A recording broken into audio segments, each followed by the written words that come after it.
ሰላም ሰላም ዩናይትዳውያን እንዴት ናችሁ? ቤተሰቦቻችን ሁሉ ሰላም ተገኘን። ዛሬም አዳዲስ መረጃዎችን ይዘንላችኋል። ስለ ዩናይትድ በተለይ ትላንት የተወሩ በጣም ብዙ ሚዲያዎች ሼር ያደረጓቸው አዳዲስ ነገሮች አሉ። እነኛን ዜናዎች አነሳላችኋለሁ። የዩናይትድ አመራሮች ከፕሪሚየር ሊጉ የዳኞች ዋና ኃላፊ ጋር ሊወያዩ ነው ተብሏል። ለምንድን ነው ይሄን ውይይት የሚያደርጉት? ምላሽ ታገኛላችሁ። ከፍተኛ ቅሬታ ያላቸው የዩናይትድ ሰዎች ከዳኝነቱ ጋር በተያያዘ ማለት ነው። ይሄ አንዱ ዜናችን ነው። ሩበን አሞሪም በአስቶን ቪላው ጨዋታ ላይ ወደ ባክፎር ይመለሳሉ ብሎናል ፋብሪሶ ሮማኖ። ወደ ባክፎር ከተመለሰ ታዲያ አሞሪም እነማንን የት ቦታ ላይ ሊጠቀም ይችላል የሚለውን አሰላለፉን ለማየት እንዲሆን ሞክራለን። ቤተሰቦች የኮቢ ሜኖ እና የሩበን አሞሪም ሁኔታ የመጨረሻ አሁን ይለይለታል እየተባለ ነው። በአስቶን ቪላው ጨዋታ የፊታችን እሁድ አሰልጣኙ ይሄን ተጫዋች በቋሚነት ያስጀምሩታል የሚለው በብዙዎች የሚጠበቅ ነው። እርግጠኛ ያልተሆነበት ግን ብዙዎች ያደርገዋል ይሄን ተብሎ የኮቢ ሜኖ የመጀመሪያ ቋሚ ተሰላፊ የሚሆንበት ጨዋታ ተደርጎ ተወስዷል። ስለ ወንድሙና ስለዛች ቲሸርትም እንዲሁ የምንነግራችሁ ዜና አለ ከዝውውሩም ጋር እያይዘን ብሩኖ ፈርናንዴዝ እና ኮቢ ሜኖን በመሸጥ ግን ክለቡ ትልቅ የአማካይ ክፍል ለውጥ ለማድረግ ተዘጋጅቷል ተብሎ ተገልጿል። ከሁለቱ ተጫዋቾች የሚያገኘውን ሽያጭ ለዝውውር ይጠቀምበታል ተብሏል። የሴሜኒዮ እና የኢሌት አንደርሰንን ዝውውር ለመፈጸም የዩናይትድ አመራሮች እንደወሰኑም ተገልጿል። በተለይ በሴሜኒዮ ዝውውር ዙሪያ ትላንት እጅግ የሚታመኑ እንግሊዝ ውስጥ ያሉ በጣም ተአማኝ የሆኑ የዜና ምንጮችም ተጨማሪ መረጃዎችን ይዘው ወጥተዋል። ዛሬ ስለ ሴሜኒዮ ዝውውር በደንብ እነግራችኋለሁ ቤተሰቦቻችን። ለምን ይሄ ተጫዋች አሁን ባሉት መረጃዎች መሰረት ወደ ማንቸስተር ዩናይትድ ሊመጣ ይችላል የሚለውን ምክንያቶችን በሙሉ እነግራችኋለሁ። ከዛ ውጭ ደግሞ የካርሎስ ባሌባ ጉዳይ አለ። ፋብሪሶ ሮማኖ ምን አለ? ካርሎስ ባሌባ አሁንስ በዩናይትድ ሰዎች ውስጥ ያለው ቦታ ምንድን ነው? ተጫዋቹስ ቢሆን ምን ምላሽ ሰጠ? ስለዚህ ጉዳይ ስለ ዩናይትድ ዝውውሩ የዜና አካል ነው ማነሳላችሁ ቤተሰቦች። ለትላንት ቪዲዮዬ 600 ላይክ ሰጥታችሁኛል። ከዛ በላይ አመሰግናለሁ ቤተሰቦች። ያታሰፈሩኝም ሁልጊዜም ቢሆን ላይክ አድርጉ ባልኳችሁ ቁጥር ሳትሰለችሁ ላይክ የምታደርጉ የተወደዳችሁ በጣም ምርጥ ቤተሰቦቼ አሁንም ከልብ አመሰግናለሁ። 700 ቪዲዮ ላይክ በማድረግ 700 አድርሱት። የዛሬውን አብራችሁን ቆዩ። መልካም ቆይታ። የማንቸስተር ዩናይትድ ኃላፊዎች ከእንግሊዝ እግር ኳስ ማህበር የዳኞች ኃላፊ ከሆነው ጋር ሊነጋገር እንደሆነ ተገልጿል። የዳኞች ዋና ኃላፊ የሆነው ሃዋርድ ዌብ ነው። ዳኝነቱን ካቆመ በኋላ በዚህ ስልጣን ላይ ይገኛል እና ዩናይትድ እንግዲህ ተበድለናል የሚል ኮምፕሌን እንዳለ ነው በክለቡ አመራሮች የተነሳው ነገር ትልቅ ጥያቄ ነው። ይሄ ግብዣን ያቀረቡት ለእንግሊዝ ዳኞች ማህበር፣ ይሄ ግብዣ ደግሞ ተቀባይነት አግኝቶ ይነጋገራሉ ተብሎ ይጠበቃል። እንግዲህ ሃዋርድ ዌብ የዩናይትድ ሰዎችን ያናግራሉ። ቡድኑ ያለበትን ቅሬታ ለማድመጥ እንዲሁ ዝግጁ ናቸው ተብሏል። ቡድኑም ቢሆን በተወካዮቹ አማካኝነት ክለቡ በዳኞች በደል ደርሶብኛል፣ ከሌላው ክለብ በተለየ መልኩ በተለይ የሚሰጡ ውሳኔዎች አጌንስ ማንቸስተር ዩናይትድ እየሄዱ ነው፣ ሊሰጡን የሚገቡ ፔናልቲ ኢንሲደንቶች እየተከለከለን ነው እና ይሄ ደግሞ በቡድኑ ውጤት ላይ ተጽዕኖ አሳድሯል። ቡድናችን ማግኘት ያለበትን ነጥብ እንዳያገኝ እያደረጉ ነው የዳኞች ስህተት በሚል ነው ዩናይትድ አመራሮች ትልቅ ኮምፕሌን ያቀረቡት ማለት ነው። ቤተሰቦች ይሄ በእውነት ይመስላል። በተለይ ከበርንማውዝ ጨዋታ በኋላ በበርንማውዝ ጨዋታ ላይ አንድ ሁለት ኳሶችን ተመልክታችኋል። በፔናልቲ ቦክስ ውስጥ ሲነኩ አንዳንድ ጊዜ አንዳንድ ኳሶች ኢቨን ከአንዴ በላይ በተደጋጋሚ በበርንመስ ተከላካዮች ወይም ተጫዋቾች በእጅ የተነኩበት አጋጣሚ አለ። ግን ዳኛው ይነኛን ክስተቶች በቫር ለማየት ሁሉ ፈቃደኛ አይደለም።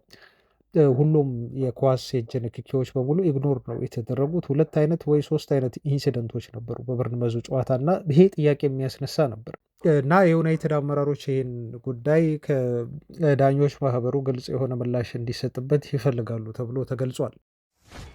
ሩበን አሞሪም እንደ ፋብሪሶ ሮማኖ ገለጻ ከሆነ ቤተሰቦች ይህ ዜና እየሰራሁላቸው አሁን ያወጣው መረጃ ነው እና ወደ ባክፎር ይመለሳል ብሎ ዜና ይዞ ወጥቷል። እንግዲህ ባክፎር ወደ ቀድሞ ዩናይትድ የሚታወቅበት ይሄ 4-4-2 ትራዲሽናል ወደ ሆነው የአጨዋወት ሲስተም አሁን ዩናይትድን ሊመለስ ያሰበ ይመስላል።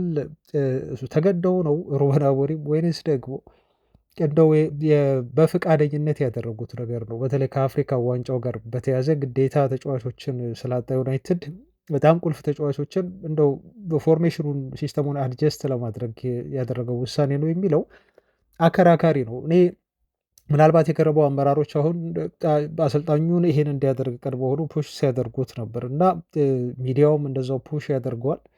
ነገር ግን እሱ በዚህ ግትር አቋሙ እስካሁን የጸና ሆኖ ነበር። አሁን ግን እንዲቀይር ምክንያት የሆነው ይመስለኛል አሞሪም የአፍሪካ ዋንጫ መምጣት ለመቀየሩ ምክንያት ትልቅ እንደ ምክንያት ተደርጎ ሊቀመጥ ይችል ይሆናል። ግን ምን ብሎ ገልጿል ፋብሪሲዮ? ዚስ ዊል ቢ ዘ ፕላን ፎር ዘ ፊውቸር ሲል ነው የተናገረው እና እቺ ቃሉ ሊሰመርባት የምትገባ ቃል ነች። ለአሁን ብቻ አይደለም፣ ለጊዜያዊ ብቻ ተብሎ ሳይሆን ለወደፊቱ የማንቸስተር ዩናይትድ ቡድን እቅድ ተብሎ የተያዘበት በባክፎር መጫወት እቅድ ተብሎ የተያዘበት እንደሆነ ነው የተገለጸው ማለት ነው። ስለዚህ ዞሮ ዞሮ አሞሪም አመቱን ሙሉ ከፖፖም አያስቀይረኝም ሲለው ወደ ነበረው ያጫወት ሲስተም አሁን እንግዲህ ላይታምን ነው ማለት ነው፣ ሊቀይር ነው። ነሰሰርሊ ግን ስታዩት ብዙ ጊዜ ፎርሜሽን ወረቀት ላይ እንዳለው እና ተጫዋቾች በተግባር ሲጫወቱት አንድ አይደለም። እኔ ሁሌም የምለው ነገር ነው።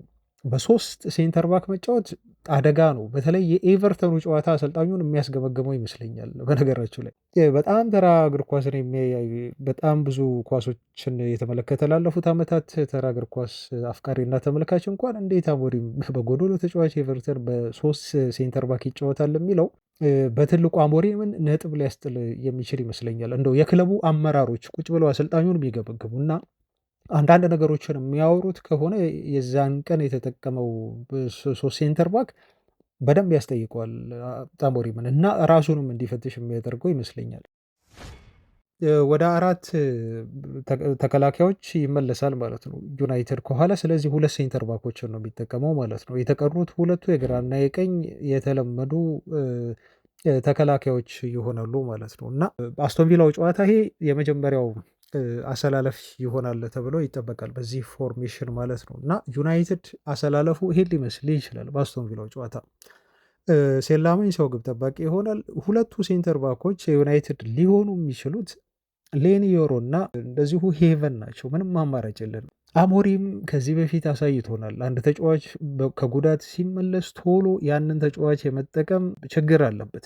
ማርቲኔዝን አሁን ሴንተር ባክ አድርጎ ሊጠቀመው የሚፈልግ አይመስለኝም አሰልጣኙ። አይ ቲንክ ፊት ነው። ቁጭ የሚያደርገው ከሆነ ደግሞ መቼ ነው ልጁ ሻርፕ የሚሆነው የሚለው ጥያቄ ነው ውስጤ ይመጣል። አንድን ተጫዋች ሁሌ ቁጭ የምታደርጉት ከሆነ ከ60 ወይ ከ70 ደቂቃ በኋላ የምትቀይሩት ከሆነ ሻርፕነሱን አያገኝም። በበርነማውዙም ጨዋታ አንዳንድ ጎሎች ሲቆጠሩ ተጫዋቹ የቀድሞውን ማርቲኔዝ አልነበርም። ምክንያቱም ሌላ ጊዜ ፈጥኖ ነው ውሳኔ የሚወስነው ማለት ነው። አይዘገይም ውሳኔ ለመወሰን አይጠብቅም። ተጫዋች በጣም አክቲቭ ነው ማርቲኔዝ። እዛ ጨዋታ ላይ ግን ፍዘት ታየበት። የሆነ ኳስ ላይ እንዲሁ በደንብ በአግባቡ በፍጥነት ዲፌንድ ማድረግ አልቻለም። አምልጦት ያው ጎሉ ተቆጠረ።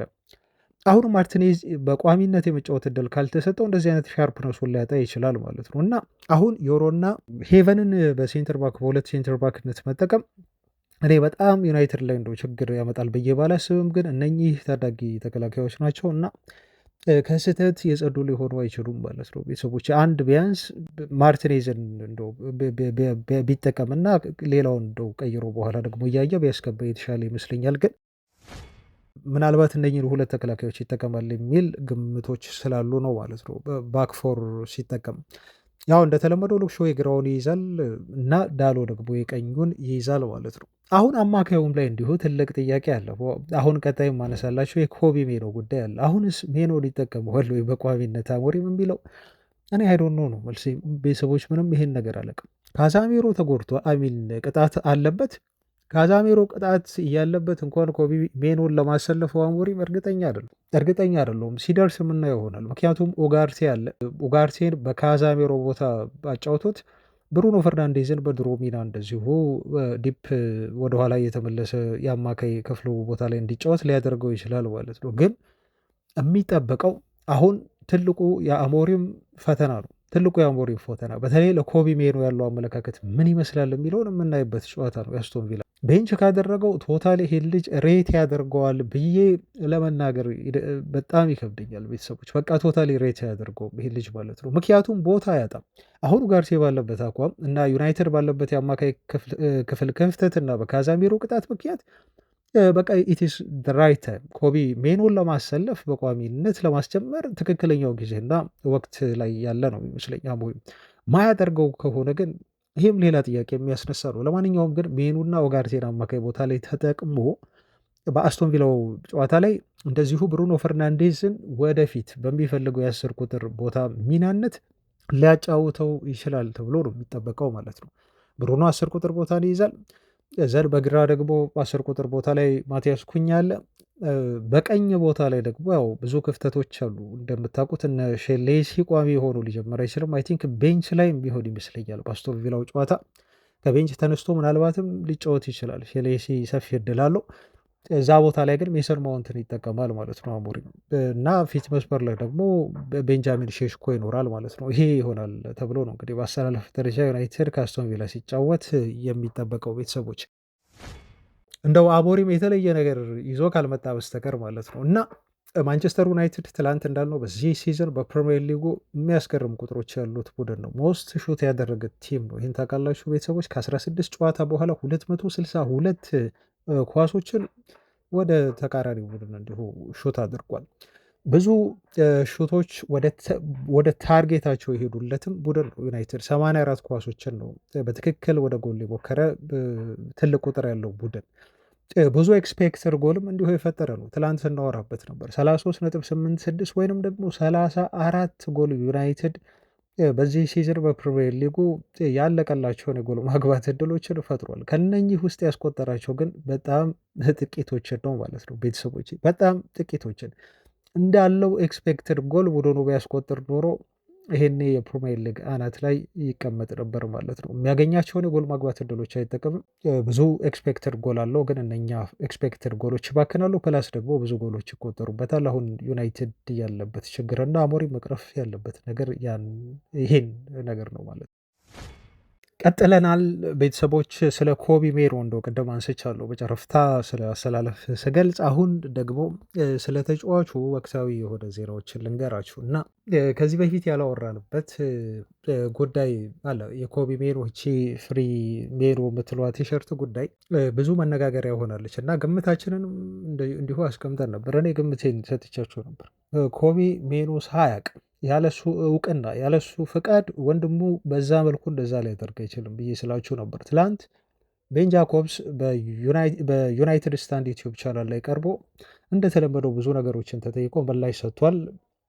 ብዙም እንዳሰሳቸው ነገሮች አሉ። እሱ ከተናገራቸው ነገሮች መካከል አንዱ ያነሳው የኮቢ ሜኖን ጉዳይ ነው። ኮቢ ሜኖ አለ ቤን ጃኮብስ እንዳለኝ አረዳድ ከሆነ ሜኖ በወንድሙ በኩል እየተናገረ ነው ብሎ ነው እሱም የተናገረው። ያውቃል ስለ ቲሸርቱ እንዲህ ሊያደርግ እንደሚችል ወንድሙ ጠንቅቆ ያውቃል። ይህንንም ጉዳይ አፕሮቭ ያደረገው እና እንዲሆን የፈቀደው ራሱ ኮቢ ሜኖ ነው በሚል ነው ማለት ነው። እንግዲህ በቀጥታ ኮቢ ሜኖ ኦርጋናይዝ አድርጎታል ይሄ ነገር። ወንድሙ ቲሸርቱን ለብሶ በኦልትራፎርድ ደጋፊዎች ፊት አውቆ ለፎቶ ፖዝ አድርጓል እና ይህን ነገር ራሱ ኮቢ ሜኖ እንደው ያዘጋጀው ነው ብሎ ባይናገርም ግን ያለ ኮቢ ሜኖ እውቅና ውጭ የተደረገ ነገር አይደለም ብሏል ቤን ጃኮብስ ማለት ነው። ይችን ነገር ልብ በሉ። ለማንኛውም ግን ብልጣብልጥ ውሳኔ ነው የወሰነው ልጁ።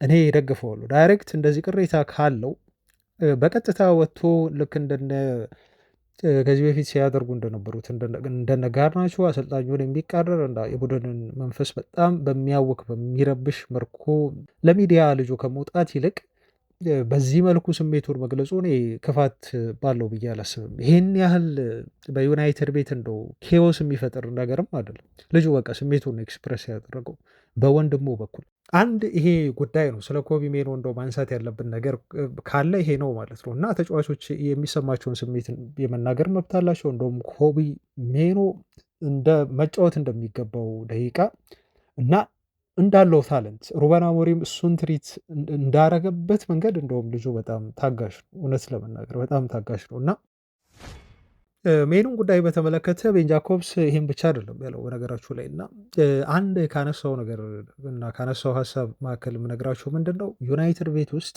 አንድ ቲዮሪ አለ ብሏል። ይሄም ቲዮሪ ምንድን ነው?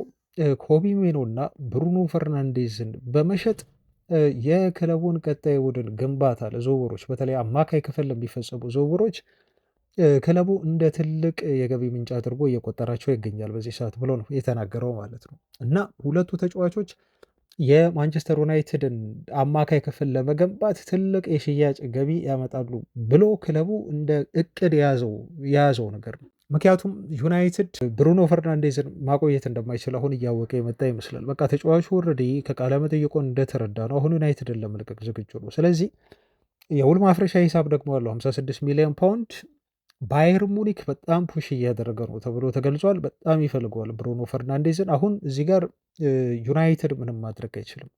ሙኒክ መጣ 56 ሚሊዮን ፓውንድ የዩናይትድ ቴብል ላይ ያስቀመጠ፣ በቃ ዛት ኢነፍ ማለት ነው። ቤተሰቦች እንግዲህ የመልቀቂያ ሂሳቡን የከፈለው በግድ ብሩኖ ፈርናንዴዝ ቆይልን ብሎ ዩናይትድ ሊያቆየው አይችልም። ከዩናይትድ እጅ ውጭ ነው፣ ከዩናይትድ ቁጥጥር ውጭ ነው ማለት ነው። አሁንም ቢሆን ግን ብሩኖ ፈርናንዴዝን ዩናይትድ ፑሽ ያደርገው ዩናይትድ ተጫዋቹ ቢቆይለት ደስተኛ ነው ወይንም ደግሞ የወደፊቱ የማንቸስተር ዩናይትድ ቡድን አካል ነው ብለው ነው ቡድኑ የሚያስበው ማለት ነው። ልጁ ግን ሬዲ ከሆነ እና ያዘጋጀው ነገር ካለ እንደው መንገዱ ከዩናይትድ ውጭ መሆኑን ልጁ ካመነ ዩናይትድ ተጫዋቹን በሰላም ይሸኘዋል ማለት ነው። ብሩኖ ይሄ ነው አንዱ ነጥብ። የኮቢ ሜኖ ጉዳይም ላይ ከፍተኛ የሆነ የዝውውር ገንዘብ ክለቡ የሚቀርብለት ከሆነ እስከ 90 ሚሊዮን ዩሮ ተብሏል። ይህን ያህል ገንዘብ ለተጫዋቹ ሽያጭ የሚመጣ ከሆነ እምቢ ማለት ይከብደዋል ኮቢ ሜኖን ተብሎ ነው የተገለጸው። አንደኛ ፋይናንሻል ፋir ፕሌይ ህጉም አንጻር ሙሉ ሽያጩም የሆነው ልክ እንደ ጋርናቾ ገቢ ነው። የዩናይትድ ካዝና ውስጥ ሙሉ ትርፎ ነው የሚገባለት ማለት ነው ክለቡ። ስለዚህ የኮቢ ሜኖን ወቅታዊ ሁኔታም ደግሞ ክለቡ ሲረዳ በሩበን አሞሪም ቡድን ውስጥ ልጁ ብዙ ቦታ ያሉ አይመስልም። ፕላስ በአሰልጣኙም እንደዚሁ በጣም የሚታመንበት ተጫዋች አይመስልም። ለምሳሌ ብሩኖ ፈርናንዴስ ከለቀቀ ታዲያ ኮቢ ሜኖ ለምንድን ነው የማይቆየው የሚል ጥያቄ ሁሉ ሊነሳ ይችላል። ግን ክለቡ ከዛም በላይ ያየው ይመስለኛል። ልጁን በቃ ልክ እንደ ትልቅ የገቢ ምንጭ አድርጎ እየቆጠረው ነው ያለው እና ከክለቡ ቢለቅ የዩናይትድ አመራሮች ይህን ያህል የሚቆጩበት አይነት ተጫዋች እየመሰለኝ አይደለም እንጂ ብሩኖ የሚለቅ ከሆነ ኮቢ ሜኖ ደግሞ መቆየት ይችላል። ምክንያቱም አሞሪም ሲናገር ኮቢ ሜኖ ያልተሰለፈበት ምክንያት በቀጥታ ከብሩኖ ፈርናንዴዝ ጋር ተፎካካሪ ስለሆነ ነው እና ብሩኖ ፈርናንዴዝን ደግሞ ማስቀመጥ አልችልም ኢምፖሲብል ነው ሲል ነው አሞሪም የገለጸው። እና እዚህ ጋር ቶታሊ በቃ እየነገረው ነው ማለት ነው። ኮቢ ሜኖ ግዴታ አንተ ለመሰለፍ ካለብህ ብሩኖ ፈርናንዴዝ በክለቡ ሊኖር አይገባም፣ ወይም ብሩኖ ፈርናንዴዝ ከሌለ ብቻ ነው የምትሰለፈው አይነት ነገር ነው። ችግሩ አሁን እርግጠኛ አይደለም ኮቢ ሜኖ ብሩኖ ፈርናንዴዝ ዩናይትድን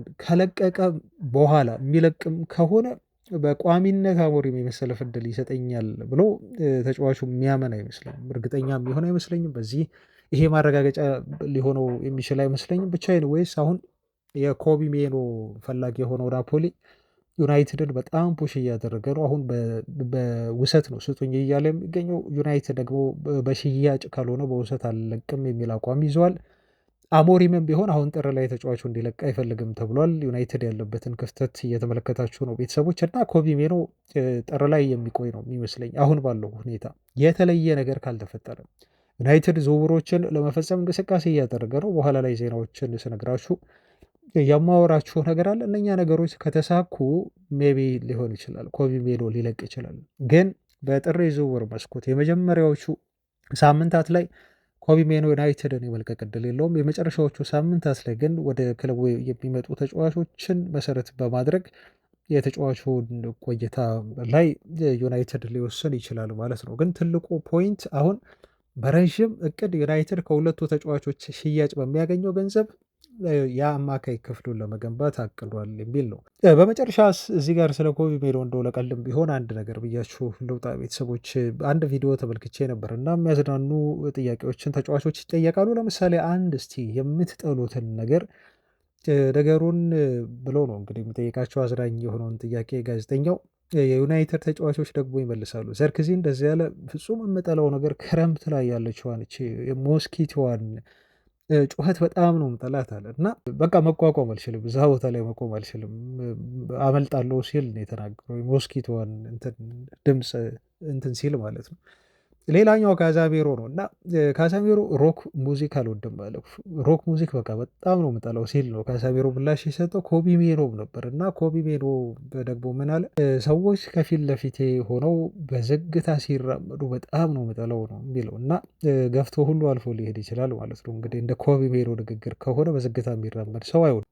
ለማንኛውም ግን ሩበን አሞሪም በአጨዋወት ላይ ዝግታ አለህ ፍጥነት የለህም በሚል ነው ኮቢ ሜኖ ለራሱ በፍጥነት በዩናይትድ ቡድን ውስጥ ሊያካትቱት ያልፈለጉት። ኮቢ ሜኖ በራሱ ሜዳ ላይ ያለውን ፍጥነት፣ ቅልጥፍና፣ ሻርፕነስ መጨመር አለብህ ብለውታል አሞሪም። ተጫዋቹ ግን ዝግ ብሎ የሚራመድ ሰው እንግዲህ አልወድም እያለ ይገኛል። ለማንኛውም ለቀልድ ነው ይሄን ያቀረብኩላችሁ ቤተሰቦች። ዜናዎቻችን አሁንም ይቀጥላሉ።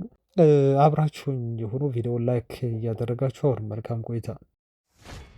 ወደ ዝውውር ዜናዎች እንለፍ። ጥሪ ዝውውር መስኮት አልተከፈተም፣ ግን በጣት የሚቆጠሩ ቀናቶች አሁን ቀርተውታል። በፈረንጆች ዛሬ ዲሴምበር 19 ነው።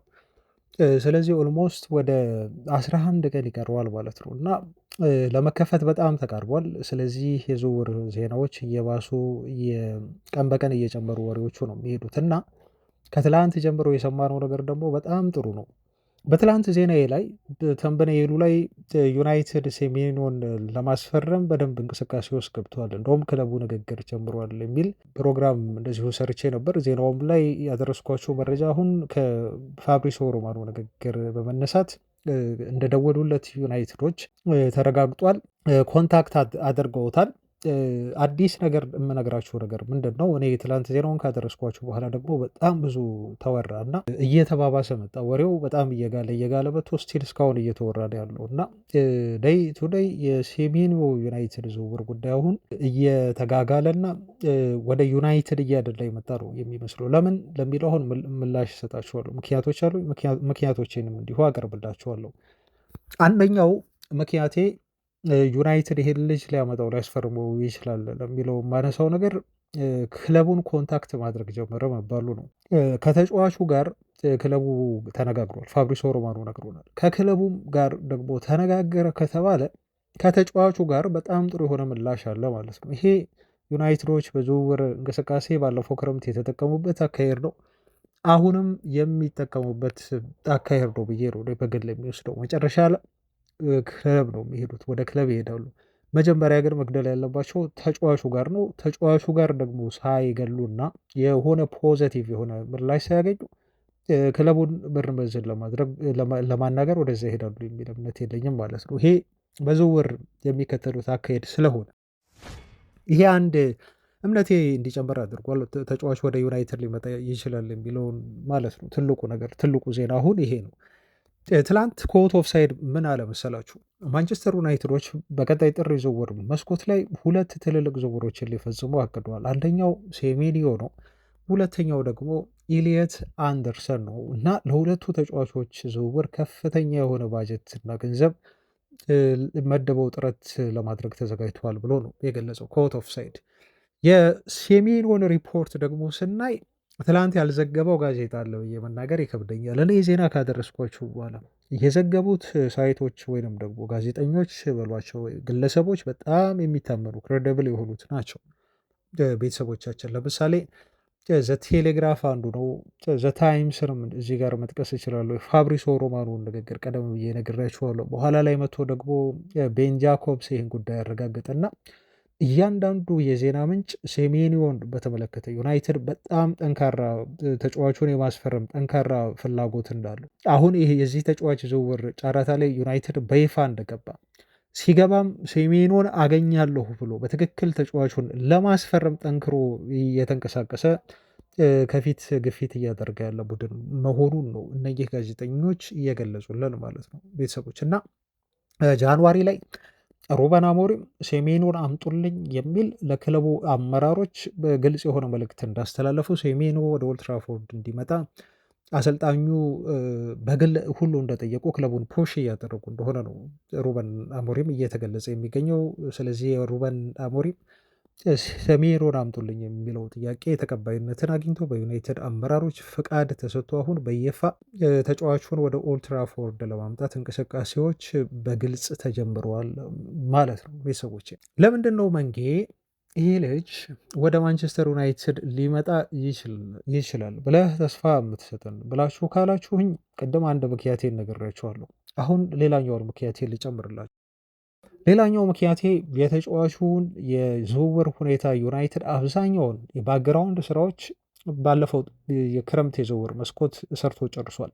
ከሴሜኖ ጋር አይ ቲንክ በግል ተስማምቶ ጨርሷል። ዩናይትድ መጨረሻ ላይ ከበርንመዝ ጋር ነው መስማማት ሳይችል ቀርቶ የነበረው በሽያጭ ገንዘቡ ላይ ከ70 ሚሊዮን ፓውንድ በላይ ጠይቀው ስለነበረ ማለት ነው። በዛ ምክንያት ዩናይትድ ዝውውሩን ሳይፈጽመው ቀረ ማለት ነው። ስለዚህ ዩናይትድ አሁን ብዙ መልፋት አለበት ብዬ አላስብም። ባለፈው ሰመር ላይ ሩበን አሞሪም ለተጫዋቹ ደውሎ የማሳመን ስራውን ኦልሬዲ እንደሰራ እና ወደ ዩናይትድ መምጣት ካለበትም ተጫዋቹ ለምን እንደሚመጣ በደንብ አድርጎ እንዳሳመነው እና እንዳስማማው ነው ማለት ነው እኔ በግሌ የማምነው። ስለዚህ ከሌሎች ክለቦች ዩናይትድ ቀድሞ ነገሮችን መስራት የጀመረው ባለፈው ሰመር ላይ ነው።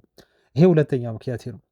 ሶስተኛ ምክንያቴ ተጫዋቾች ወደ ማንቸስተር ዩናይትድ የሚመጡት ዝም ብሎ በዘፈቀደ አይደለም።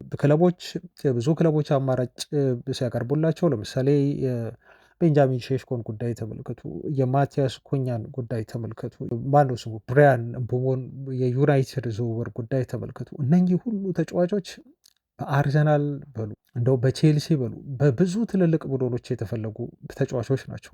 በአውሮፓ ሻምፒዮንስ ሊግ ላይ የሚጫወቱ በየሳምንቱ ማለት ነው። ምናልባትም ከዩናይትድ የተሻለ ደሞዝ ሊሰጧቸው የሚችሉ ክለቦች ናቸው።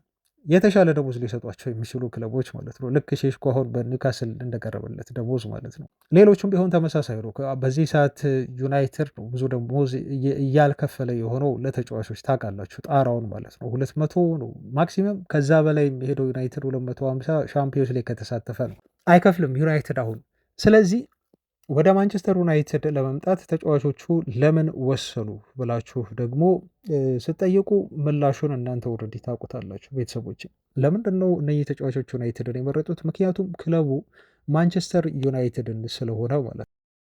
ሲቲ ምናልባት በውጤት ከዩናይትድ አሁን የተሻለ ቲም ቡድን ሊመስል ይችላል፣ ግን በዝና በክለብ ግዝፈትና በታሪክና እንደው ሰው ውስጥ የሰው ልብ ውስጥ የገባ ክለብ ብላችሁ ስትጠይቁ ግን ዩናይትድን የሚያክል የሚፎካከር ቡድን ሊሆን አይችልም፣ አጠገቡ ሊደርስ አይችልም ሲቲ። ይሄ 100% 100% ነግራችኋለሁ። ሲቲ አይደለም ተዉት፣ ከዓለማችን ላይ ያሉ ከተባሉ ክለቦች መካከል ምናልባት በጣት የሚቆጠሩ ጥቀሱ ከተባላችሁ 3 ትልቅ እንደው ከሰው ልብ ውስጥ የማይጠፉ የትኛውም ሰው አፍ ላይ ያሉ ቡድኖች ዩናይትድ፣ ሪያል ማድሪድ እና ባርሴሎና ናቸው 100%። ይሄ ምንም ጥያቄ የለውም።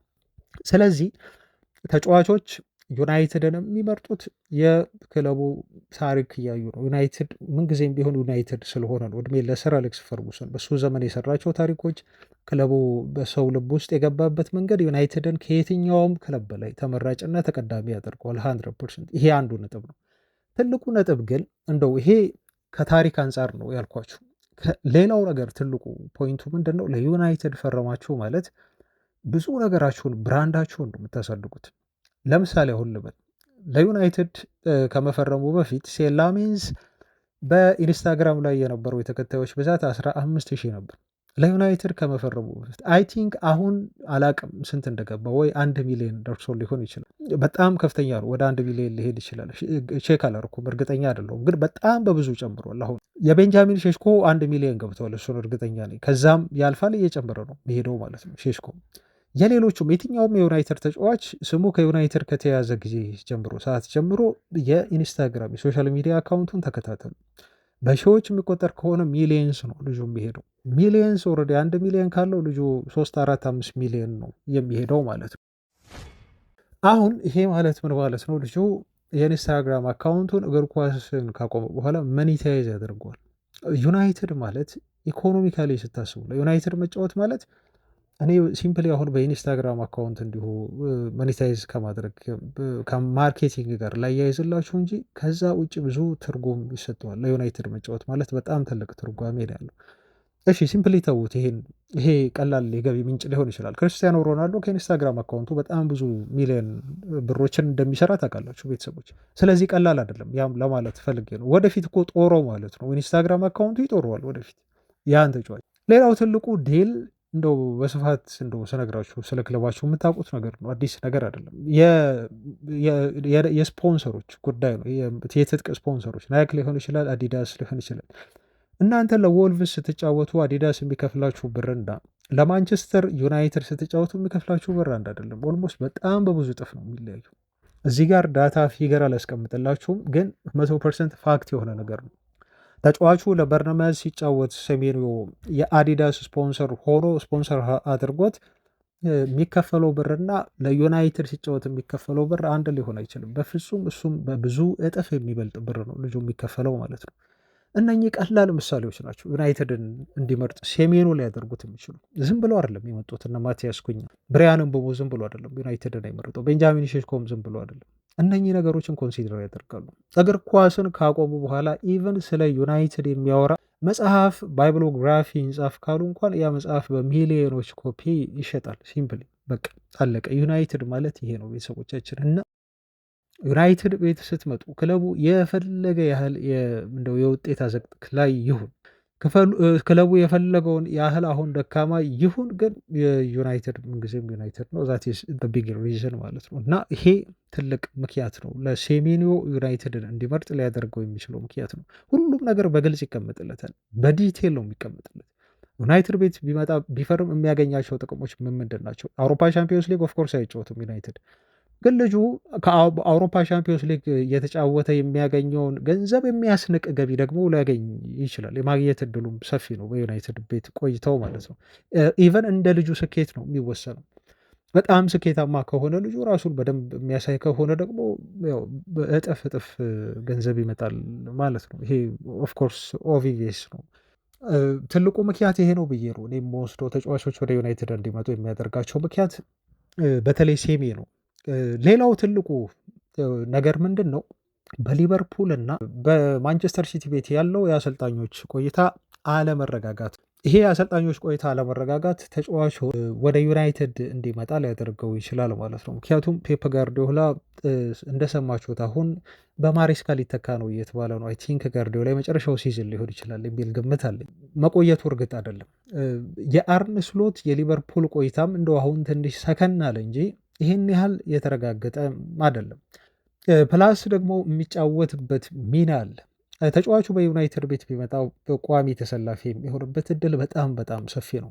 ሲቲ ቢሄድ ግን ልጁ ብዙ ተፎካካሪዎች አሉት በሱ ቦታ ላይ መጫወት የሚችሉ ብቃቱም አቅሙም ያላቸው ማለት ነው። ዩናይትድ ቤት ቢመጣ ተጫዋቹ ከሚጫወትበት ይሄ መልቲ ፖዚሽናል ተጫዋች ስለሆነ በየትኛውም የፊት መስመር ላይ ማለት ነው በሶስቱም መጫወት ስለሚችል በግራውም በቀኝም በመሀል ተጫዋቹ በዩናይትድ ቤት ሁሌ ቋሚ ተሰላፊ መሆኑ የተረጋገጠ ነው ልጁ ማለት ነው። ይሄን ሊመለከት ይችላል ማለት ነው። ሊቨርፑል ቤት ቢሄድ ልጁ የዛኑ ልክ ብዙ ተፎካካሪ እንደዚሁ ተጫዋቾች አሉ ከዩናይትድ ይልቅ ማለት ነው። ሲቲ ቤትም ተጫዋቹ የሚሄድ ከሆነ በቋሚነት ለመሰለፉ ፔፕ ጋርዲዮላ ጋራንቲ የሆነ ነገር ሊሰጠው አይችልም ማለት ነው። ስለዚህ እነኚህን ነገሮች በሙሉ ስንመለከት አሁን የዜናዎቹን ፓተርን ስንረዳ የሴሜኒዮ ማረፊያና ምርጫ ማንቸስተር ዩናይትድ የመሆን እድሉ በጣም ሰፊ ነው የሚል ምክንያት ነው እኔ በግሌ ያለኝ። የሚመስለውም የዜናዎቹ ፓተርን ያን ነው እያሳዩኝ ያሉት ማለት ነው። እዚህ ጋር ብዙ አላርዘምባችሁ። በቃ ስለ ሴሜኖ በጣም በሰፊው አሁን እንዳወራችሁ ተስፋ አደርጋለሁ ቤተሰቦች፣ ምክንያቱም እውነተኛ የሆኑ መረጃዎች ትላንት ስለወጡ ነው በደንብ የተጠናከሩ።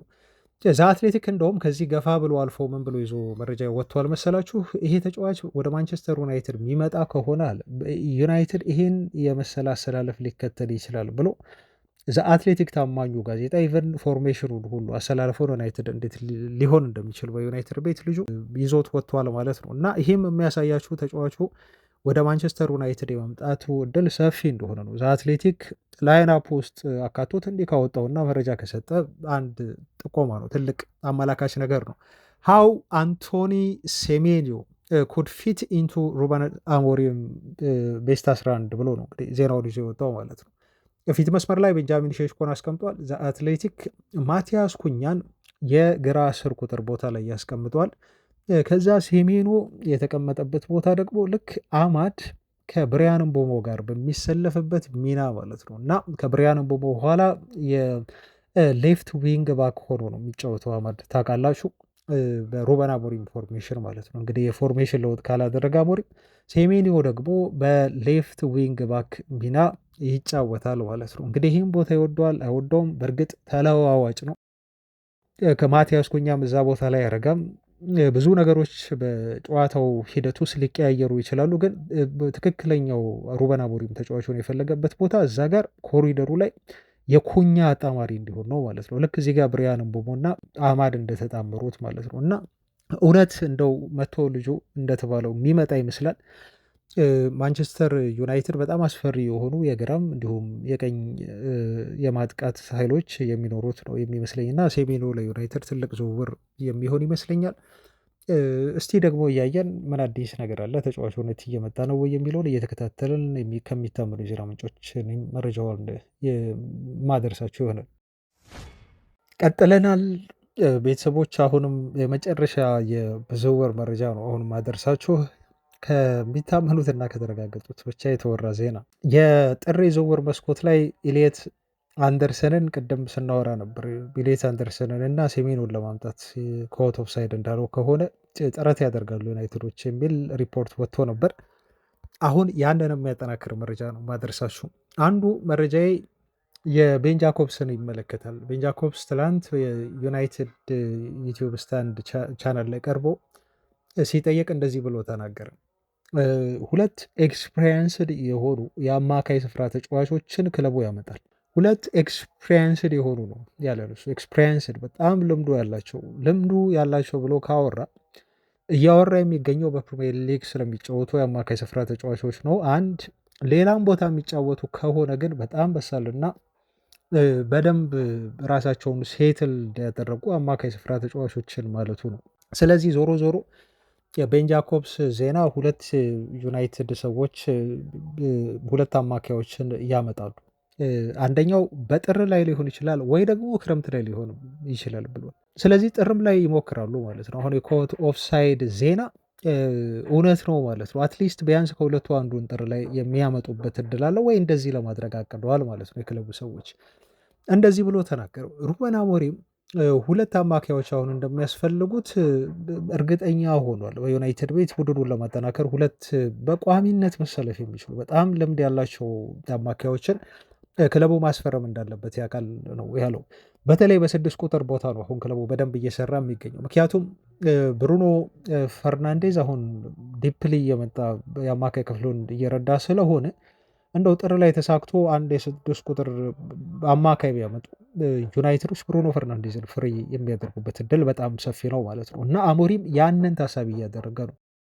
ብሩኖን በ10 ቁጥር ቦታ ለማጫወት ግዴታ የእሱን ቦታ ሊሸፍን የሚችል ወይ ካዛሜሮን ሊያግዘው ሊረዳው የሚችል ሌላ አማካይ ያስፈልገዋል ማለት ነው። ይሄ ደግሞ በቀጥታ ዞሮ ዞሮ የሚወስደን ኢሊየት አንደርሰን ጋር ነው ማለት ነው። ቤተሰቦች ኢሊየት አንደርሰን ለዚህ ሚና ለዚህ ቦታ በጣም ትክክለኛው ከቦክስ እስከ ቦክስ መጫወት የሚችል በማጥቃትም እንዲሁም ቲሞ መከላከል ሲያስፈልገው በመከላከልም ቡድኑን ሊረዳ የሚችል በደንብ የፕሪሚየር ሊግ ኤክስፒሪየንስ ያለው በወቅቱ አሁን ባለው ሁኔታ በጣም ምርጡ የ6 ቁጥር ቦታ ተጫዋች ነው ማለት ነው ኢሊየት አንደርሰን እና ማንቸስተር ዩናይትዶች ይሄን ልጅ ለማስፈረም ጥር ዝውውር መስኮት ላይ እንደው በቻሉት አቅም በሙሉ ሊሞክሩ እንደሚችሉ ነው ፍንጮች እየጠቆሙ ያሉት ማለት ነው። ከቤን ጃኮብስም ከሌሎች ሚዲያዎች ማለት ነው። ይሄ ልጅ የተሳኩ ኳሶችን በማቀበል በፕሪሚየር ሊጉ አንደኛ ነው። ወደፊት የሄዱ ኳሶችን እንዲሁ በማቀበል ወደፊት ማለት ነው ፎርዋርድ ፓስ በማድረግ አጭር ኳሶችን እንዲሁ በማቀበል ኳስ እንዲሁ በመቆጣጠር አንደኛው ነው። እስካሁን የነገርኳችሁ ነገሮች በሙሉ የተሳኩ ክሮሶችን በማድረግ አንደኛ ነው። አንድ ለአንድ ግንኙነቶችን በማሸነፍም ይሄ በፕሪሚየር ሊጉ ካሉ አማካዮች አንደኛ ነው። ብዙ ኳስ ንክኪ በማድረግ ብዙ ጥፋቶችም የተፈጸሙበት የአማካይ ስፍራ ተጫዋች ነው። በሊጉ በማጥቃት እንቅስቃሴ ወቅትም ብዙ ግንኙነቶችን በማሸነፍ ኢሊየት አንደርሰንን የሚያክል አማካይ በዚህ ሲዝን በፕሪሚየር ሊጉ የለም ማለት ነው። ከካርሎስ ባሌባ ጋር ስታነጻጽሩት ፍጹም አይገናኝም። ስታታቸው ዘንድሮ በጣም ተቃራኒ ነው። አምና ካርሎስ ባሌባ በሁሉም ረገድ የተሻሉ አማካይ ይመስል ነበር ቤተሰቦቻችን። ዘንድሮ ደግሞ ፍጹም ተቃራኒ ሆኗል። በጣም በማይልስ ርቀት ነው እየበለጠው የሚገኘው ኤሊዮት አንደርሰን።